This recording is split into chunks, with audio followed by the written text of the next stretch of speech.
नमस्कार, राज की बात में आपका स्वागत है। ममता बनर्जी इन दिनों ऐसे दलदल में फंसी है, जितना हाथ पांव फैलाओगे, जितने इधर उधर करोगे, उतना ही दलदल के अंदर नीचे धंसते जाओगे। वो स्थिति हो गई है। जितना भारतीय जनता पार्टी को चैलेंज कर रही है, जितने हमले कर रही है केंद्र सरकार के ऊपर, जितना बदनाम करने की कोशिश चुनाव आयोग को कर रही है, उतना ही ज्यादा उनकी मुश्किलें बढ़ रही है।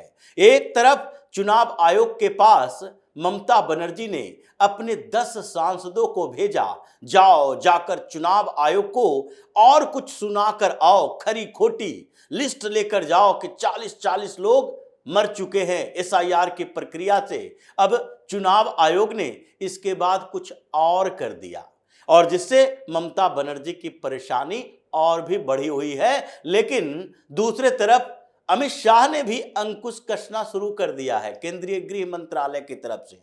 तो चुनाव आयोग और अमित शाह, ये दोनों का डबल एक्शन ऐसे हुआ है कि जिन मौलाना गैंग को बचाने के चक्कर में ममता बनर्जी रैली, प्रदर्शन, हंगामा, चुनाव आयोग को बदनाम करने की तैयारी और फिर नए नए पैतरे, ट्रांसफर, पोस्टिंग कर रही थी, वो सारे पैतरे और फेल हो चुके हैं। एक तरफ एसआईआर की प्रक्रिया को लेकर चुनाव आयोग एक्टिव नहीं है, बल्कि सुपर एक्टिव हो गई है। 13 आईएएस अधिकारियों को नई कमान, नई जिम्मेदारी सौंप दी है, और उसमें एक रिटायर्ड आईएएस अधिकारी सुब्रत गुप्ता को ऑब्जर्वर बना दिया पूरे स्टेट के एसआईआर प्रक्रिया के लिए। 12 आईएएस अधिकारियों को स्पेशल ऑब्जर्वर बना दिया, और ये 13 आईएएस अधिकारियों को कमान सौंप दिया, जो कि ममता बनर्जी ये बार बार कह रही थी कि नहीं, एसआईआर की प्रक्रिया में दिक्कतें हो रही है, अब ये और अंकुश कसेंगे। कैसे कसेंगे आगे बताते हैं। लेकिन इससे पहले अमित शाह ने कैसे ममता बनर्जी को छटपटाने पर मजबूर कर दिया है। ये मौलाना गैंग को सुरक्षित रखने, घुसपैठियों को बचाने और मुसलमानों के इस्लामिक किलेबंदी की सुरक्षा करने के लिए प्रहरी बनी हुई ममता बनर्जी को अब मजबूर होना पड़ा वक्फ बोर्ड संशोधन कानून, ये वक्फ एक्ट 2025 को लागू करना पड़ा। ये 5 दिसंबर तक का डेडलाइन है कि 5 दिसंबर तक सेंट्रल पोर्टल में ये सारे वक्फ बोर्ड की प्रॉपर्टी जो पश्चिम बंगाल के अंदर है, उसकी लिस्ट सौंपो। 82,000 वक्फ की प्रॉपर्टी को सेंट्रल पोर्टल पर अपलोड करना है। और जब केंद्र ने उनका कान पकड़ा, पश्चिम बंगाल की सरकार को अल्टीमेटम दिया, तो मजबूरी में West Bengal minority development department के सेक्रेटरी पीवी सलीम, इनको नोटिफिकेशन जारी करना पड़ा, और उन्होंने सारे डिस्ट्रिक्ट मजिस्ट्रेट को एक निर्देश जारी किया कि एक्टिव हो जाओ जल्द से जल्द, ये ज्यादा समय नहीं है। 5 दिसंबर तक आपको डिस्ट्रिक्ट वाइज किस जिले में कितनी वक्फ बोर्ड की प्रॉपर्टी है, वो सारा डिटेल देना है और उसकी मैपिंग देनी है।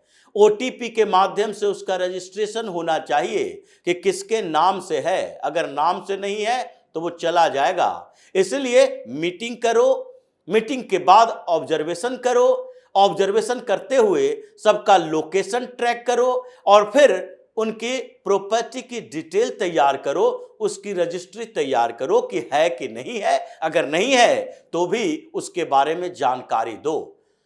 मतलब 82,000 वक्फ की प्रॉपर्टी जो पश्चिम बंगाल में थी, जिसको सुरक्षित रखने के लिए ममता बनर्जी ने क्या क्या नहीं किया।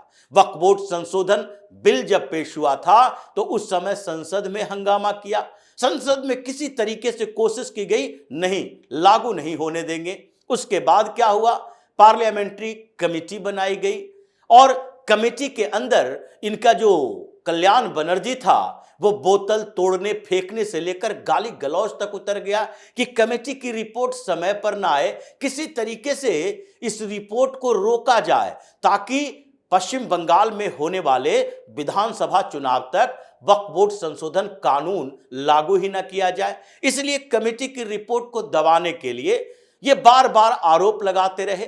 जितनी मीटिंग पार्लियामेंट्री कमेटी की हुई, उन सारे मीटिंग में सबसे ज्यादा हंगामा टीएमसी वालों ने किया। कल्याण बनर्जी ने तो हद ही पार कर दी, जिसके कारण उसे सस्पेंड भी किया गया। लेकिन फिर भी जब वहां से भी काम नहीं चला, पार्लियामेंट में बिल आ गया, तो ये सारे टीएमसी के सांसद एकजुट होकर हो हल्ला हंगामा करने लगे। वहां भी काम नहीं चला। लेकिन इस बीच ये लोग सुप्रीम कोर्ट में भी गए।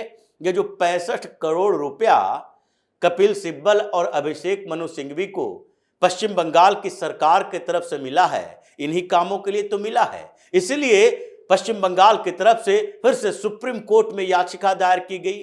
वक्फ बोर्ड संशोधन कानून बन गया, उसके खिलाफ सुप्रीम कोर्ट में सुनवाई पर सुनवाई, सुनवाई पर सुनवाई, अभी तक फैसला नहीं हुआ।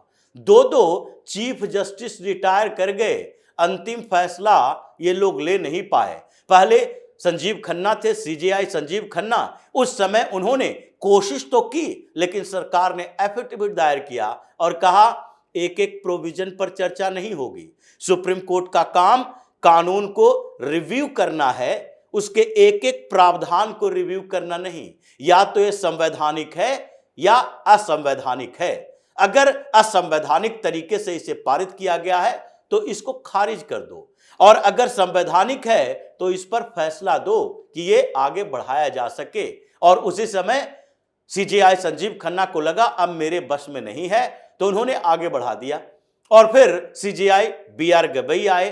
बीआर गवई भी टाल मटोल वो सुनवाई करते रहे, अभी तक फैसला सुरक्षित ही है। बीआर गवई भी रिटायर हो गए और उसके बाद सीजेआई सूर्यकांत आए हैं। अब ये सुप्रीम कोर्ट के बस की बात नहीं है, तो ममता बनर्जी फिर कहने लगी हम पश्चिम बंगाल में ये लागू नहीं होने देंगे, पूरे देश में लागू हो जाएगा। पश्चिम बंगाल में वक्फ बोर्ड संशोधन कानून को लागू नहीं होने देंगे। जैसे ये सीए की तरह चिल्लपो मचाती थी कि सीए को लागू नहीं होने देंगे। प्रदर्शन हुआ, हंगामे हुए, धरना दिए गए, आगजनी की गई, लेकिन फिर भी फर्क नहीं पड़ा। सरकार ने कहा लागू तो करना ही पड़ेगा, तुम्हारी औकात से बाहर है, ये असेंबली का काम नहीं है, किसी स्टेट गवर्नमेंट के अधिकार क्षेत्र में नहीं है, संसद से पारित हुआ कानून है और इसे आपको लागू करना पड़ेगा। टाल मटोल यही रवैया अपनाती रही कि चलो किसी तरीके से ये बंगाल का चुनाव जो विधानसभा का होने वाला है उस समय तक तो हम टाल लें। लेकिन हुआ ये कि केंद्र सरकार से नोटिस पर नोटिस जारी किया जाने लगा। आपको भी अपने सारे वक्फ प्रॉपर्टी जो पश्चिम बंगाल में है उसकी लिस्ट सौंपनी पड़ेगी। ये उम्मीद ऐप सरकार ने पहले ही लॉन्च कर दिया था, पोर्टल बना दिया था, जिस पर सारे स्टेट के, केंद्र सरकार के पास तो स्टेट वाइज आंकड़े हैं ही, लेकिन आपको अपने स्टेट के लिए वो सारे डिटेल, डिस्ट्रिक्ट वाइज डिटेल आपको देनी पड़ेगी। और जब केंद्र सरकार की तरफ से ये बार बार नोटिस जारी किया जाने लगा तो फिर ममता बनर्जी को मजबूर होना पड़ा और फिर West Bengal minority development department की तरफ से ये पीवी सलीम जो उसके सेक्रेटरी हैं उन्होंने नोटिस जारी किया सारे डिस्ट्रिक्ट मजिस्ट्रेट को और उनको कहा ज्यादा समय नहीं है, एक्टिव हो जाओ। ये एसआईआर की प्रक्रिया एक तरफ चल रही है, एक तरफ वक्फ बोर्ड की प्रॉपर्टी पर कब्जे का अभियान चल रहा है। और इस बीच जो जानकारी आई कि 82,000 प्रॉपर्टी हैं वेस्ट बंगाल में, उसमें से कितने हजार हैं जो कंट्रोवर्शियल हैं स्टेट गवर्नमेंट के साथ या फिर प्राइवेट प्रॉपर्टी के साथ या सेंट्रल गवर्नमेंट के साथ, सबको जब्त करने का आदेश है। ये एसआईआर में मौलानाओं को बचा रहे थे, वक्फ बोर्ड दूसरा काम करने लगा और 82,000 प्रॉपर्टी ये सीज होने वाली है, जिसमें से कितने प्रॉपर्टी हैं इनके पास जो कंट्रोवर्शियल नहीं है, उसकी लिस्ट सौंपो, नहीं तो नोटिफिकेशन अगला निकलेगा। ये संभावनाएं बढ़ गई है। समस्या ममता बनर्जी की दोहरी हो गई, क्योंकि जो चुनाव आयोग के पास इन्होंने अपील दायर की थी और बार बार कह रहे थे 10 सांसदों का डेलीगेशन भेजा, उसके बाद हुआ क्या? उसके बाद चुनाव आयोग की तरफ से एक और काम किया गया। उन्होंने जो ऑब्जर्वर की बात की जा रही है वो इसीलिए किया क्योंकि सुब्रत गुप्ता रिटायर्ड आईएएस अधिकारी, उनको सेंट्रल से ऑब्जर्वर बनाया गया स्टेट गवर्नमेंट के लिए कि एसआईआर की प्रक्रिया में कोई भी समस्या आती है तो वो ऑब्जर्व करके खुद से रिपोर्ट सौंपेंगे, वेस्ट बंगाल की सरकार नहीं बताएगी। उसके अलावा अब अकेले तो ये कर नहीं सकते, तो 12 आईएएस अधिकारियों को उनके साथ लाया गया और स्पेशल ऑब्जर्वर बनाए गए। इनके नीचे डीईओ को रखा गया, डिस्ट्रिक्ट इलेक्शन ऑफिसर, जो जिला निर्वाचन अधिकारी हैं उन सब लोगों को, यानी कि वो भी डीएम ही होते हैं। तो डिस्ट्रिक्ट मजिस्ट्रेट की भूमिका अब चुनाव आयोग के साथ दे दी गई, क्योंकि आजकल ममता बनर्जी जो आईएएस आईपीएस अधिकारियों का तबादला करके उन पर अंकुश लगा के वो किसी तरीके से चाह रही हैं कि इनके माध्यम से इस बार चुनाव में हेर फेर कर लें, तो चुनाव आयोग भी उसी रास्ते पे चल रहा है। अब ये 12 जो स्पेशल ऑब्जर्वर हैं और उनके नीचे जितने ये जो सबसे ऑब्जर्वेशन करेंगे, और ये पूरी टीम 13 आईएएस अधिकारियों का, उसके साथ गवर्नर अटैच है, गवर्नर भी एक्टिव हो चुके हैं। इन सब लोगों को कमान दे दी गई है पश्चिम बंगाल की कि अब आप लोग ये देखिए कि कैसे एसआईआर की प्रक्रिया आगे चले और इसमें फर्जी नाम ना आए। और इसलिए इन लोगों ने डिस्ट्रिक्ट इलेक्शन ऑफिसर को, जिला निर्वाचन अधिकारियों को तलब कर लिया कि आप लोग भाई अपने यहां का रिपोर्ट दीजिए। ये टीएमसी वाले कहते हैं कि 40 लोग मर गए, मौत हो गई, इसलिए कि एसआईआर की प्रक्रिया में बीएलओ की संख्या ज्यादा है। तो क्या बीएलओ के ऊपर ओवरलोड है? बीएलओ की तरफ से ये जो बात कही गई, जो टीएमसी ने सवाल उठाया, चुनाव आयोग ने कहा बीएलओ का काम ही कितना है? उनका काम है फॉर्म दो और दस्तखत करवा के फॉर्म वापस लो। आगे का काम तो एईआरओ, आरओ ये लोग देखते हैं, और ये सारे लोग जो ब्लॉक में बैठे हुए हैं इनके ऊपर भी बर्डन है। तो इसलिए ये बीएलओ केवल चुनावी काम के कारण वो सुसाइड किए हैं या अपने अधिकारियों के दबाव के कारण, जिसमें बीएलओ एसोसिएशन ने रिपोर्ट दी थी और चुनाव आयोग को कहा था कि देखिए हम जब से ये चुनावी काम में लगे हैं तब से हमारे ऊपर प्रेशर आ रहा है कि आप जो काम करते हैं, यानी कि डिपार्टमेंट का काम भी करेंगे और चुनाव का काम भी करेंगे, हमें वो डिपार्टमेंट के काम से रिलीज ही नहीं कर रहे हैं। तो ये दोहरा जो दबाव है उस दबाव की वजह से भी हो सकता है। और उसमें चूंकि वो स्टेट गवर्नमेंट के कर्मचारी हैं तो आप धमकियां दे रहे हैं, टीएमसी के लोग धमकियां दे रहे हैं, इसके कई प्रमाण चुनाव आयोग के पास है। तो इन सारे दबाव के कारण अगर उनकी मौत हुई है तो वो तो फिर पश्चिम बंगाल की सरकार की जिम्मेदारी है, ममता बनर्जी की जिम्मेदारी है, और इस हत्या के लिए आप लोगों के खिलाफ ही इंक्वायरी करवाई जाएगी। इसलिए पश्चिम बंगाल में ममता बनर्जी जो मौलानाओं को बचाने की कोशिश कर रही थी वो चौतरफा गिर गई हैं।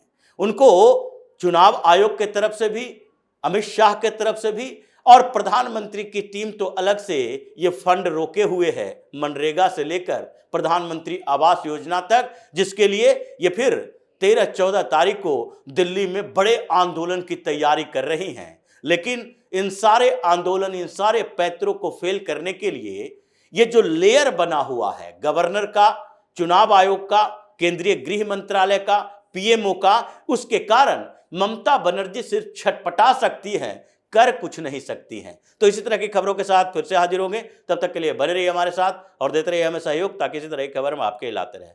धन्यवाद।